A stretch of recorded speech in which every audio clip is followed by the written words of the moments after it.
بسم الله الرحمن الرحيم ولا تركنوا إلى الذين ظلموا فتمسكم النار صدق الله العظيم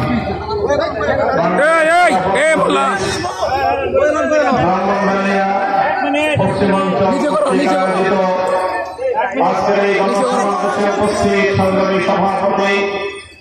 উপস্থিত বাংলাদেশ খেলাফত মজলিসের মহাসচিব সহ কেন্দ্রীয় নেতৃবৃন্দ,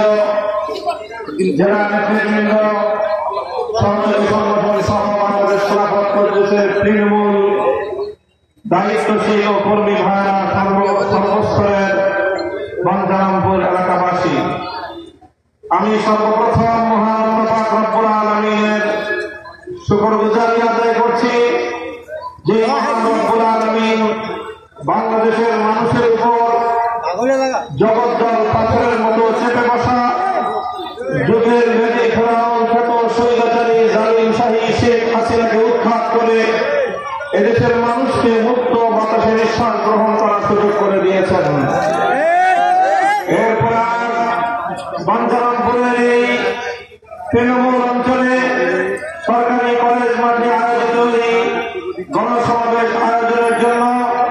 বাংলাদেশ খেলাফত মজলিসের স্থানীয় শাখাকে আমি ধন্যবাদ জানাচ্ছি। এলাকাবাসীর প্রতি আমি আমার কৃতজ্ঞতা প্রকাশ করছি। একটি ধারণা প্রবলে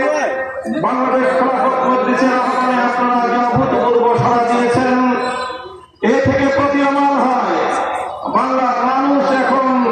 ইসলামকে রাষ্ট্র ব্যবস্থায় দেখতে চায়। সংগ্রামী সাথী ও বন্ধুগণ, দীর্ঘ সংগ্রাম, অনেক ত্যাগ এবং প্রসারের মধ্যে আমাদের অনেক ভাইদের রক্ত এবং জীবনের উপর দিয়ে আজ বাংলাদেশ এই পর্যায়ে এসে উপনীত হয়েছে। তাই আজ আমরা এই 24 এক বছরের মাথায় এসে এই স্বাধীন বাংলার মাটিতে দাঁড়িয়ে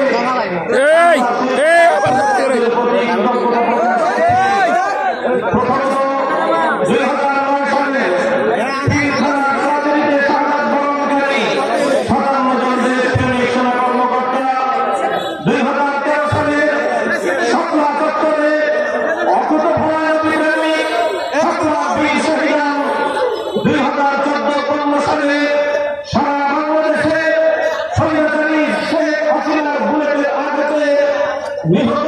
বিরোধী মহাজন পথে অসংখ্য নেতা কর্মী, 2021 সালের মোদী বিরোধী আন্দোলনে শাহাদাত বরণকারী হেফাজতের নেতা কর্মী, সর্বশেষ 2024 সালের বৈষম্য বিরোধী, সর্বশেষ ফ্যাসিবাদ বিরোধী আন্দোলন এবং সংগ্রামে শাহাদাত বরণকারী সহস্রাধিক ছাত্র জনতা সহ আবার বৃদ্ধ শিশু, যারা স্বৈরাচারী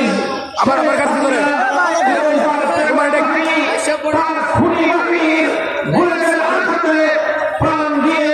রক্ত দিয়ে, জীবন দিয়ে বাংলার মানুষকে ফ্যাসিবাদ মুক্ত করেছে। বন্ধুগণ, তাই আজ আমাদেরকে মনে রাখতে হবে, এই সকল শহীদরা রক্ত দিয়েছে, জীবন দিয়েছে, শুধু ক্ষমতার পরিবর্তন দেখবার জন্য নয়। রক্ত দিয়েছে, জীবন দিয়েছে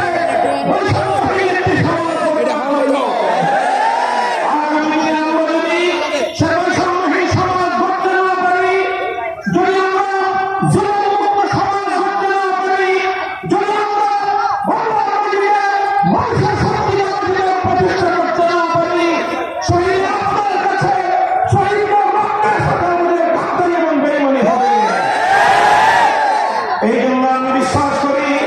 ফ্যাসিবাদ বিরোধী আন্দোলনে দীর্ঘ 15-16 বছর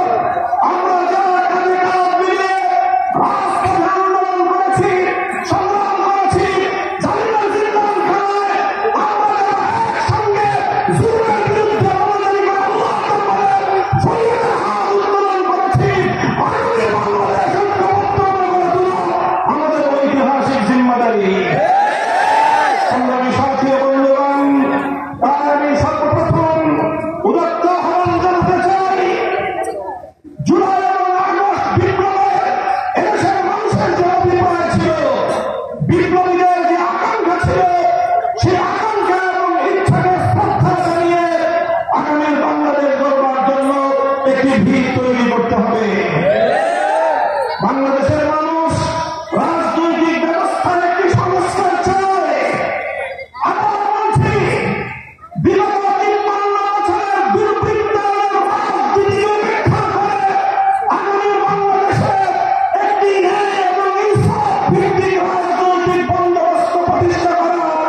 রক্তের উপর প্রতিষ্ঠিত ক্ষমতার মস্তবে বসে আছেন বর্তমান অন্তর্বর্তীকালীন সরকার।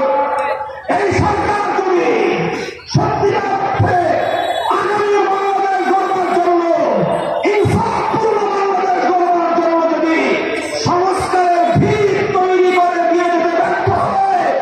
ইতিহাসের কাছে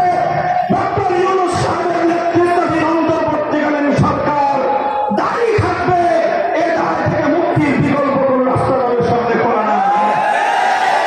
এই জন্য সংস্কার করতে হবে, দুর্বৃত্তায়নের রাজনীতির পথ বন্ধ করতে হবে, পেশিশক্তির রাজনীতির পথ বন্ধ করতে হবে, চাঁদাবাজির রাজনীতির রাস্তা বন্ধ করতে হবে, রাজনীতি বন্ধ করতে হবে, তৈরির রাস্তা বন্ধ করতে হবে। এই জন্য আমরা বলি, জুলাই ঘোষণাপত্র যেন কোনভাবে দিয়েছেন ডক্টর